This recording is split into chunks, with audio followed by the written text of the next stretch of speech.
Така, тук сме на едно място, където берем в момента. Какво берем, господин Бакалов? Полски хвощ. Най-търсеното диуретично растение. Това влиза почти във всички рецепти за уния, които трудно уринират. Това е също се ползва и в много от рецептите, влиза в много от рецептите за подагра, за простатата жлеза и така нататък. Ето това е това. Нашият. Иначе на нашия език, тук петричански език, това е едно от най-любимите храни на коня. Това го яде коня най-сладко, най-много. Шоколадче е за него това. Това растение при нас се казва катърка. Катърка. Така че под двете имена можат да го намерят всички уния, които желаят да си наберат. Как се приготвя това? Приготвянето му става като може и в сурово състояние, в зелено състояние, може и сушен. Той се суши много добре, само на сянка. Всички билки се сушат само на сянка. Това да се знае. Вземат се 2-3 лъжици, нарязано, ситно нарязано хвощ, тура се в 250 грама, попарва се с кипяща вода, стои 30 минути и се пие на место вода. И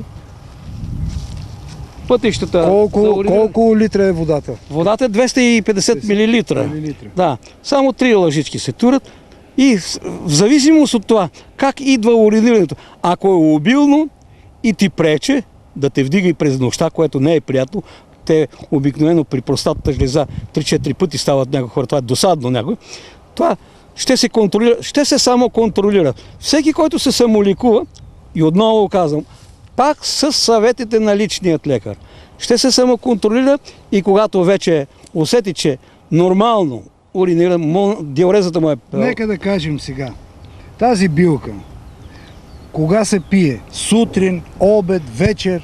Пие се на место вода през целия ден. На место вода през целия ден. Изместваме водата и вместо да направи с 250 грама, ще тури 6 лъжици за 750 или 10 или 8 лъжички за 1 литър да си има за цял ден. И това е. Така че...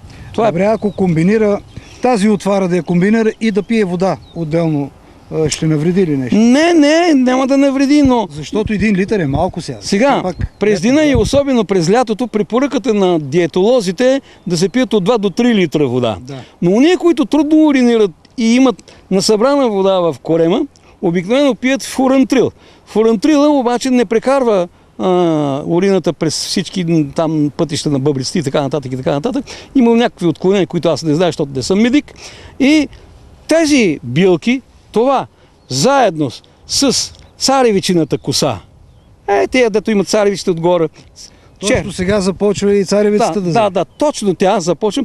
Това заедно с нея е прекрасно диуретично средство. Ама прекрасно диуретично средство. Неповторимо. Така че, вместо да се ползват химикалите, ето е природата, може да си вариш. Нека да кажем колко време трябва да се пие тази билка. Как да разбере човекът колко време да пие и трябва организма ли да му подскаже? Този въпрос е винаги задаван и така е сложен за отговаряне. Всеки сам контролира диурезата си. Като видиш вече, че всичко се е очистило, коремчето е спаднало и започваш да намаляваш. Тогава, докато вече усетиш, че нищо не ти трябва от нея. Като започне организма да си работи самостоятелно. Да, функционира нормално. Сега още от началото трябваше да кажем и следните неща. Имам 3 препоръки аз към всички уния, които искат да се самоликуват или са почитатели на билките. Нека да знаят. Първо, човек трябва да се научи нормално да диша. Да диша като човек. Второ, нормално да се храни.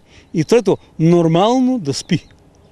Тия 3 фактора спазва ли, 150 години му е малко живот.